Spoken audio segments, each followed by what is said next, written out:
Olá, seja muito bem-vindo à programação da TV DD, seja muito bem-vindo à programação da Casa de Vovó Dedé. Eu sou Hamilton Nogueira e, como você já sabe, todas as quintas, sempre às 8 da noite, a gente disponibiliza uma nova edição do programa Acorda, Nós em Rede, porque a gente acredita que cada um é um nó fundamental nessa imensa rede de conhecimento.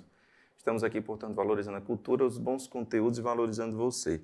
E nosso tema para a conversa hoje é cultura, produção cultural, produção intelectual, a partir da obra do nosso convidado. Eu tenho o prazer de trazer aqui, que é o escritor e compositor Flávio Paiva. Flávio, muito obrigado por disponibilizar seu tempo, estar aqui conversando na programação, contribuindo imensamente com a programação da Casa de Vovó Dedé. E você recentemente fez uma produção musical aqui. Não é assim totalmente o foco, mas a gente quer falar de forma ampla. Você tem uma longa trajetória de muita produção e eu queria saber, para começo de conversa, o que o motiva a produzir. É uma satisfação estar aqui com vocês. É um prazer muito grande falar sobre cultura, sobre arte, porque são coisas que movem a minha vida, né? E, como você falou, desde o início da minha infância, eu vivi num lugar onde as pessoas tinham a arte como um complemento da existência, né? Eu nasci no sertão dos Inhamuns, em Independência, e lá as pessoas trabalhavam em várias coisas, era agricultura, era vaqueiro, era comerciante, e todos tocavam, todos faziam poesia, recitavam, tocavam viola, então isso fazia parte da vida, né? Esse consumo era comum, era cotidiano. Eu ajudei meu avô na bodega, na Praça do Mercado, aí tinha as feiras, os cordelistas, os violeiros. Então, a arte, ela tinha uma organicidade, não era assim, aquele é o artista, aquele não tem isso, né? E as pessoas que também se mobilizavam para fazer apresentações, mas nesse sentido complementar, né? E quando terminava tudo aquilo ali, voltava à vida normal. Não era uma busca de uma profissionalização. Então eu tenho isso assim, muito forte no meu DNA, eu trouxe isso comigo e continuo praticando isso. Tá, então na sua infância não tinha aquela referência de grande artista, todos deveriam contribuir de alguma forma com essa percepção de que a arte é agradável, de que é rico, de que eu quero ajudar nessas composições, mas em algum momento da sua vida, claro, surge uma primeira ou segunda referência. E quem foram os primeiros nomes que trouxeram assim, mais combustível, né, para essa vida? Essas referências, elas existiam inicialmente pelo rádio, né? Uhum. E depois pela televisão. E eu diria assim que, para quem viveu no sertão, Luiz Gonzaga, né, Jacques do Pandeiro, foram artistas que tiveram uma presença muito grande assim, na sonoridade da minha percepção do mundo, né? Mas com a chegada da televisão, os Secos e Molhados, para mim, assim, eu cheguei a ter uma banda cover dos Secos e Molhados, fazendo apresentações. Grande resposta. Porque foi uma banda que me impactou muito, assim, por tudo que ela trazia de invencionice da arte, né? E da muito música. Paradigma quebrado, Muitos né? quebrados, ao mesmo tempo. E eu ainda hoje tenho nas minhas preferências musicais, assim, como uma banda muito importante. Aí eu vim para Fortaleza com 17 anos, aí fui conhecendo Milton Nascimento, Elomar, né? Quer dizer, muitas pessoas foram, Tom Zé, e a gente foi criando ampliando. Eu escutei muito música latino-americana, né? Vitor Hara, Violeta Parra, escutei muito. Como escutei também rock inglês, Jethro Tull, Emerson, Lake and Palmer, essa coisa toda. Então tudo isso foi me formando e foi, vamos dizer, mostrando para mim que aquilo que eu via lá no interior tinha uma outra realidade mais ampla, mais global, mas que continuava sendo para mim aquele mesmo sentimento de estar nos espaços e as coisas terem sons, as coisas terem vibração, né? Então tudo isso sempre me motivou muito. O que me parece é que a música chegou para você primeiro que a literatura. É bem provável, porque a literatura, ela às vezes quando a literatura chega, você às vezes não sabe. Não sabe. Né? Porque a literatura ela vai chegando no momento em que você começa a ter vontade de compartilhar coisas que te sensibilizam, coisas que te emocionam, de contar aquilo. Né? Então, por exemplo, quando eu via caminhões carregados de algodão passando para algum lugar, aquilo dava vontade de saber para onde era. Então, essa curiosidade ia ficando guardada. As pessoas que iam embora, os retirantes, né? Uma das grandes reportagens assim, que eu fiz foi acompanhando uma família de retirantes do interior de Boa Viagem até Diadema, em São Paulo. Aquilo ali aconteceu 20 e tantos anos depois, mas o momento que eu percebi que pessoas iam embora e que me dava vontade de saber para onde era, como é que elas se deslocavam. E é muito mais do que uma viagem, né? E muito toda mais, uma história. Tudo isso que tem por trás. Então eu digo assim, a literatura ela vai nascendo dessa necessidade, né? Agora, primeiro livro, né, eu vim fazer no final dos anos 70. Eu tinha muita vontade de publicar um livro, eu fiz um único exemplar, eu fiz um livro costurado por mim mesmo, Xerox, e que esse livro depois foi publicado em 82, então foi o meu primeiro trabalho, assim, realmente publicado. Mas ele tinha sido feito 2 anos antes, 3 anos antes, por mim, um único exemplar, costurado. Né? Então são esses desejos que vão despertando a gente para a vida, né? Eu perguntei isso porque o meu primeiro impacto literário foi com o livro Éramos Seis. Esse foi o primeiro impacto inesquecível, de imagem. As imagens ficaram, a imagem da solidão, da perda, enfim, ditadura e diversos as linhas que conduzem ali as muitas histórias. E a primeira vontade que eu tive de contar alguma coisa foi provocado pelo ensaio sobre a cegueira. Saramago. E aí eu concordo plenamente com a sua percepção dos 2 momentos. O primeiro, você é arrebatado, mas contar é um outro processo. Isso. Porque você tem que buscar dentro de você o que você tem para dizer e a forma de dizer. Né? Porque aí daí vem as linguagens da cultura. Você pode dizer por meio de uma escultura, de uma pintura, de uma contação de história, e aí você nem sabe se você tem talento para isso ou não. E aí eu queria saber de você como foram as primeiras, como é que você se percebeu, agora eu sou um escritor, agora eu tenho a necessidade de regular, de ser escritor. Como é que foi isso? O meu sentimento, que você está chamando de regularidade, tem um lado que é regular, que eu praticamente escrevo todo dia. Eu escrevo para o jornal, tenho vários lugares de publicação. E os livros, as 2 editoras principais com as quais eu trabalho, que é a Armazém da Cultura, aqui no Ceará, e a Cortez Editora em São Paulo. E agora vai sair um livro novo pela Telos, Telos Editora, vai ser lançado na Bienal de São Paulo. É um livro infantil novo. Mas, assim, essa identificação, eu sou um escritor, ela é muito complexa, porque eu não quis me carimbar de escritor no sentido editorial do mercado. Tipo assim, eu ter que me esforçar para fazer trabalhos de sucesso, ou ter que me esforçar para fazer trabalhos que estavam sendo necessitados pelo mercado. Né? Então, assim, é uma vida meio complicada a minha nesse aspecto, porque eu procuro sempre dizer aquilo que eu estou com muita vontade existencial de colocar para fora. Né?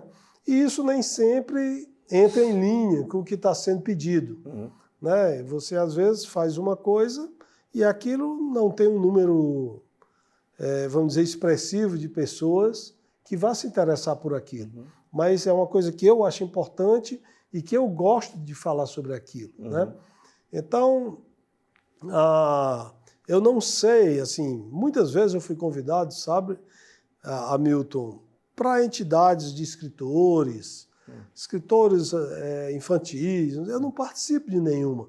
E não é por nada, é porque eu tenho medo de ficar aprisionado a essas tendências, né? E eu gosto de estar alinhado com o meu sentimento. né? Porque eu acho que você, para escrever, como você disse aí, primeiro você precisa ter uma existência, né? E quando essa existência ela transborda, você transforma em música, em literatura, nessas coisas todas. Então, eu nem sei, a minha relação de produção autoral como escritor, ela está mais associada à minha vida comunitária do que a uma vida profissional, apesar de que todos os meus trabalhos são feitos profissionalmente, tudo dentro da estrutura, da institucionalidade, né, de tudo que está feito aí, como com as editoras e tal. Mas não é aquela coisa, olha que eu sou escritor, olha que eu sou artista, eu não tenho isso. Eu prefiro me sentir uma pessoa da comunidade, do lugar onde eu vivo. Tem um amigo, eu não vou dizer o nome, mas que diz que de não participar de grupos, né? Que ele diz que eu não participo porque eu tenho medo do que o elogio deles pode fazer comigo. Ele disse alguma coisa. O Gabriel Garcia Marques, uma vez escreveu uma crônica, eu não lembrei o nome do músico espanhol, que era um violonista e quebrou a mão. E quando o Garcia Marques soube, era amigo dele, foi na casa dele e disse, cara, eu quero fazer uma entrevista com você. Você é um músico importante, com a mão quebrada, fica sempre aquela coisa, vai voltar a tocar, né? Aí ele disse, não, Garcia, eu não vou dar essa entrevista, porque eu pretendo voltar a tocar e eu não quero desconfiar dos aplausos, né? Então, eu acho que esse é o meu sentimento, sabe? Não é coisa dos... Na realidade, eu digo que eu sou multiturma, multigrupos, né? Eu circulo em muitos grupos diferentes. Eu gosto das pessoas que se reúnem, né? Mas o que eu não gosto é de ficar aprisionado a uma mesma linha de pensamento, a uma forma qualquer que seja. Isso não me agrada, né? Eu gosto de estar com a cabeça livre. Quando você falou aí da sua infância, da forma natural com que a arte era feita, na nossa infância a gente não queria like em Instagram, até porque não existia, né? Mas quando você falou da sua infância, me veio à cabeça o quanto o consumo mudou, o consumo artístico. Há aqueles que entendem como mudanças estéticas naturais e que não veem nisso nenhum problema. Eu já sou de uma linha um pouco mais pessimista, assim, mais ranzinza, talvez, que acha que esse consumo deteriorou muito a cabeça do consumidor, e eu queria ouvi-lo a respeito. Isso depende muito de onde você parte e do que você enxerga e onde você quer chegar. Meu caso particular, quando a música foi para as plataformas de streaming, né? A gente escutava o LP, depois o CD, e eu pensei bastante sobre isso, sabe? Porque ficava aquela coisa, todo mundo criticando e vendo como era isso. Então, eu me fechei aqui dentro dessa ideia e comecei a olhar, aprofundar e percebi o seguinte, a minha música ela está associada à literatura, dentro da ideia de que eu não sou um artista, tá certo? Sim. Eu componho por uma necessidade sonora do que eu escrevo, né? Então, a minha música, 80% dela está associada à literatura e vinha com um CD dentro do livro. As infantis e as adultas, e um CD dentro do livro.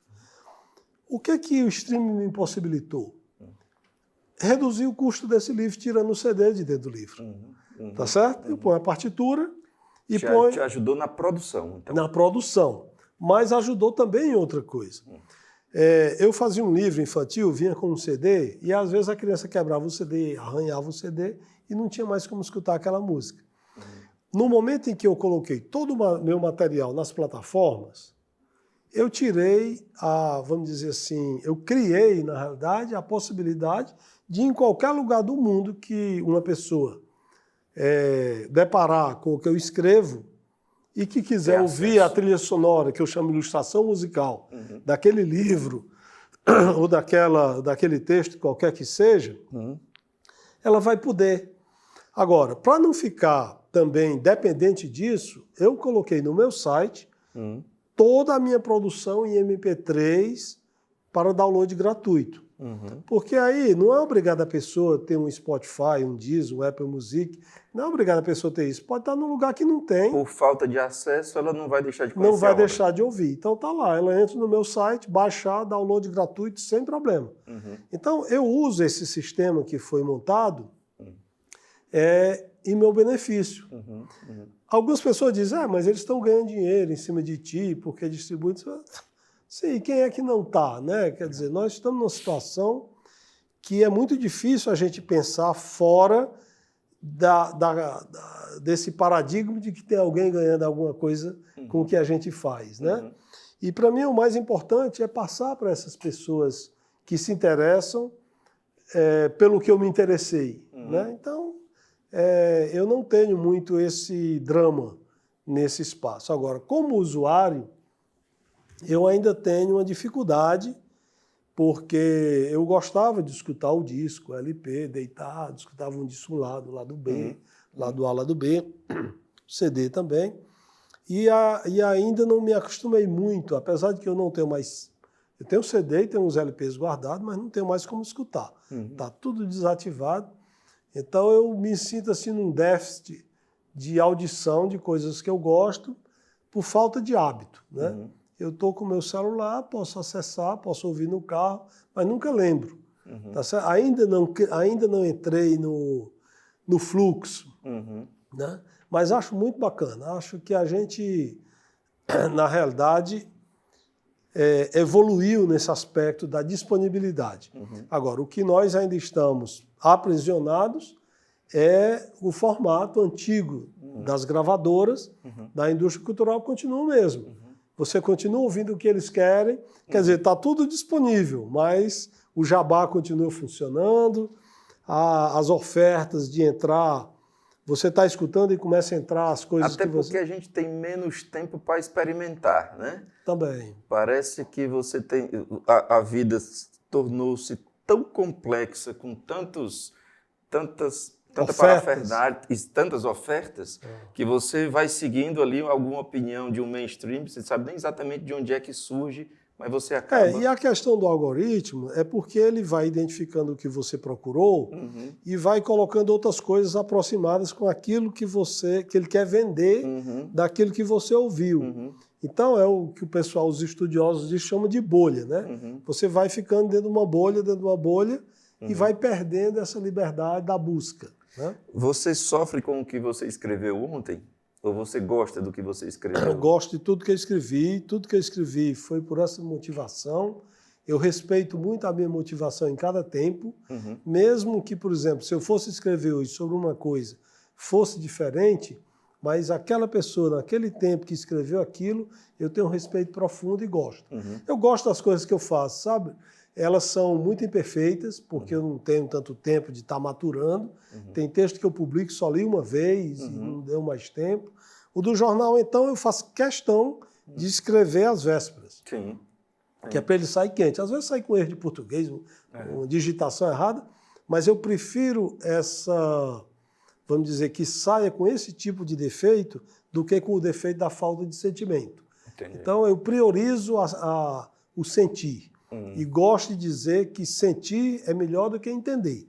Quer dizer, se você lê um texto meu e você sai com alguma inquietação, você sai com vontade de pensar sobre algo, de dizer alguma coisa, de me responder ou não, isso é mais importante do que você ter compreendido. Para mim, isso é um ponto fundamental de tudo que eu faço. Isso vale para a música também? Vale para a música também. Então, eu pergunto isso porque o que eu produzi de literatura, eu não gosto uma semana depois. O que eu produzi de jornalístico, eu me mantenho gostando, via de regra, claro, com algumas exceções. E aí eu não entendo exatamente onde é que está o porquê das coisas, mas parece que há uma carga emocional maior na literatura e que a evolução natural da vida, para mim, renega aquilo ali. E já do profissional nem tanto. Mas, enfim, cada um com as suas fórmulas, né? Quantos livros você já produziu?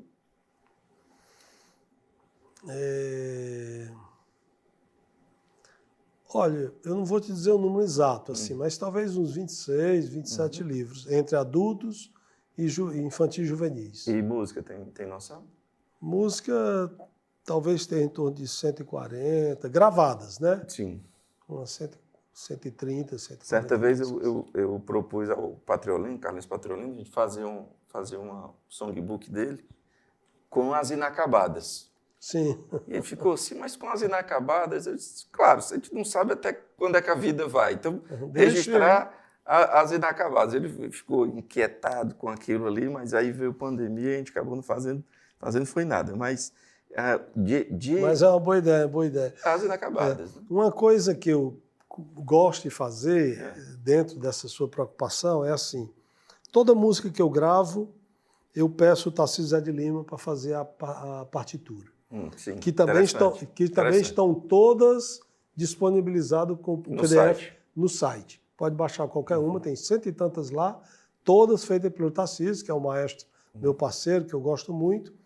E a gente brinca muito com isso, inventa coisa na hora de fazer as partituras, mas eu estou disponibilizando, está tudo aí, está tudo arrumadinho, porque é importante, às vezes um pai, um professor de música, né, escuta, quer dar uma aula, quer passar para o filho, ou você quer aprender, está lá cifrada, está com a melodia original, isso eu gosto de fazer. A pandemia aumentou sua produção ou diminuiu? Olha, não teve assim uma alteração. Eu me mantive, fiz coisas relativas à pandemia. Eu escrevi um livro e compus uma música chamada Asfixia. Essa música eu compus em parceria com a Laura Finocchiaro, que é uma cantora gaúcha.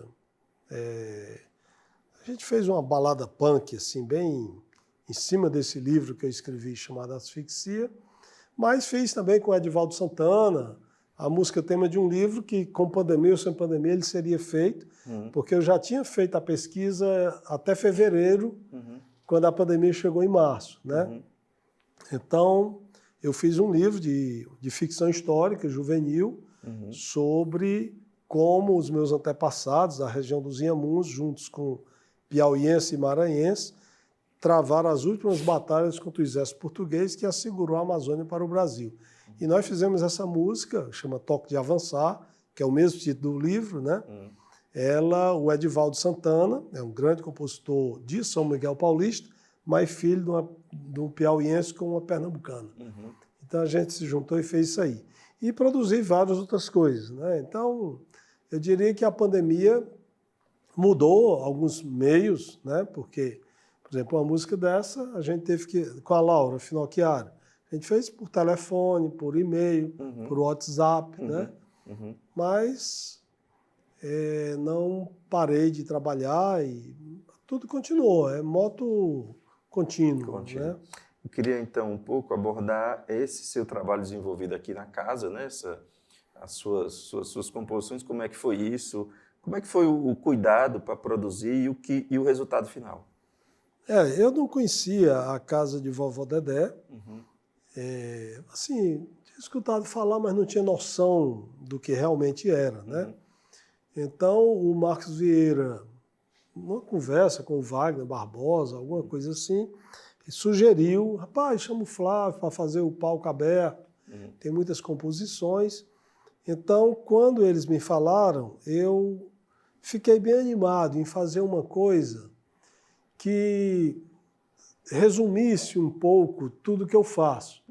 Então, eu propus a gente fazer 5 músicas infantis, 5 juvenis e 5 adultas. Né? Eles gostaram dessa ideia e eu achei muito bom que tenham topado. Então, eu convidei 3 artistas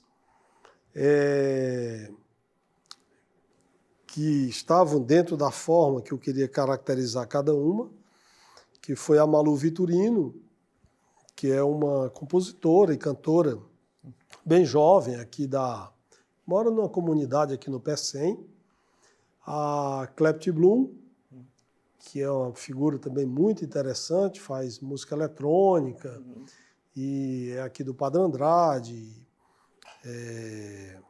Antônio Bezerra, e ela tem um trabalho num circuito muito interessante de produção independente, e o Enzo Camussa, para fazer a parte adulta, que é um grande compositor e também um excelente cantor de música pop, rock. aqui de Fortaleza, que tem um trabalho belíssimo, apesar de que a ponte dele está mais com São Paulo. Ele hoje, inclusive, está morando em São Paulo. Então, convidei o Gustavo Portela para fazer a produção musical, que já tinha feito um trabalho muito bacana comigo, que foi o Bubrax, interpretado pela Ilha, que é um livro também sobre Fortaleza, que tem 10 músicas, né, feitas para a cidade. E, assim, para mim foi um grande encontro aqui com a Casa de Vovó Dedé, porque me surpreendeu a forma como esses jovens, como essas crianças e jovens se movimentam aqui dentro produzindo coisas, né? Tanto na arte de audiovisual como de design, né? Tudo mais. Isso me empolgou bastante, né?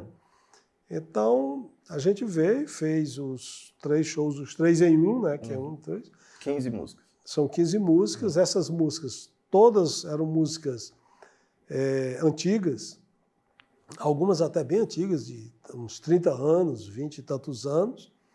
Talvez aí 60% a 70% delas eram músicas que faziam parte da literatura, do meu trabalho literário. Portanto, já estavam disponibilizadas no site? Já estavam disponibilizadas. Então, você acabou fazendo uma com outras releitura gravações, com outras gravações, e que eles deram uma repaginada, né, que foi muito bom para mim também, para ouvir com essas interpretações, porque uma coisa que eu curto muito é isso, os novos sentimentos que são adicionados. Tem né? uma riqueza adicional. Uma riqueza adicional. Então isso foi assim, eu vibrei muito com tudo isso por conta dessa combinação de 3, o infantil, o juvenil e o adulto, e dessas pessoas que são pessoas que eu admiro porque fazem música independente, fora do circuito tradicional da cidade. É uma cidade que eu já morei em 8 bairros de Fortaleza e reconheço e tenho assim, sou testemunho da qualidade do que nós temos de produção, mas nem sempre essas coisas têm visibilidade. A gente não sabe o quanto de qualidade é feito. A gente acha que está nesse... Eu, durante muito tempo, fico muito encantado com a obra de Belchior, eu sou muito fã do Belchior, de Nardo, espetacular, mas o que tem de outros grandes artistas, que com produção para não fazer feio nacional, internacionalmente, é impressionante. E o fortalezense não conhece, né? Não sabe. Exatamente.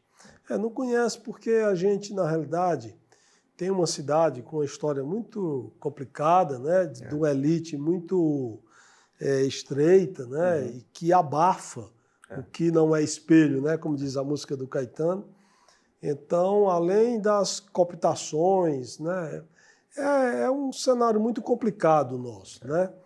E tanto olha, eu vou te dizer, eu não sei quanto tempo faz que eu não faço um projeto dentro dessas coisas tradicionais, porque o desrespeito, sabe? Uma vez me chamaram para fazer um show infantil no Parque do Cocó, aí a pessoa ligou e disse, eu queria que você fizesse o Flor de Maravilha aí com a Olga Ribeiro, né? Eu disse, eu acho maravilhoso, Semana da Criança. Pois é, vocês vão abrir o show do Palavra Cantada. Aí eu digo, nenhum problema, eu só quero ter a mesma estrutura. Porque para a gente chegar lá, fazer uma coisa assim, ganhando um cachê desse tamanho, e depois eles entram, aí você diz, olha como os caras locais são aquela menores, coisinha, né? E o outro aquele. Se você me der o mesmo cachê e a mesma estrutura de palco, nós estamos lá. Se não for, nós não conversamos. Aí, resultado, não quiseram conversa. Ainda argumentou o seguinte, mas vocês querem ganhar o mesmo cachê do Pagar na Frente? Eu digo, quero, dispensando a hospedagem. Eles vão ter passagem de hospedagem, nós não precisamos, nós já estamos aqui. Mas se não for o mesmo cachê e a mesma estrutura, nós não vamos. E eu não vou, sabe? Talvez ela use isso até como ofensa, o que não é. O primeiro show infantil que eu fiz no Dragão do Mar, na Praça Verde, que foi o primeiro show infantil do Dragão do Mar. Foi em 1999. Se eu não me engano, o Dragão foi fundado em 98. Tá certo? Quando nós chegamos lá, primeiro foi uma loucura para conseguir a Praça Verde para fazer o show. Era uma indisposição que você não imagina. Nós marcamos no domingo à tarde e consegui grandes apoios do Diário do Nordeste, do povo, uma divulgação muito legal. Cara, aquela praça ficou lotada. O Vivação, que era uma coisa de animação que estava lá, o show da Olga Ribeiro, Tarcísio Sardinha, uma banda super legal. Uhum. Aí, quando estava lotado, lá veio o pessoal colocar a placa do governo. Eu digo, não vai colocar. Não, mas é obrigado aqui, tem que colocar. Eu digo, não coloca. Aí a pessoa subindo na escada para pregar, eu fui lá, peguei o microfone e falei o seguinte, se você colocar, nós não vamos fazer o show, porque vocês não deram apoio nenhum, foi uma humilhação para a gente conseguir isso aqui e nós não vamos fazer. E eles tiraram. E nós fizemos um show sem essas placas. Porque, cara, ou a gente se impõe para essas pessoas respeitarem a gente, ou nunca vai acontecer nada. Fica esse negócio que o Belchior se citou, o Belchior dizia, nossos ídolos ainda são os mesmos e as aparências não enganam. Né? Então, nós temos que nos impor, acabar com esse negócio.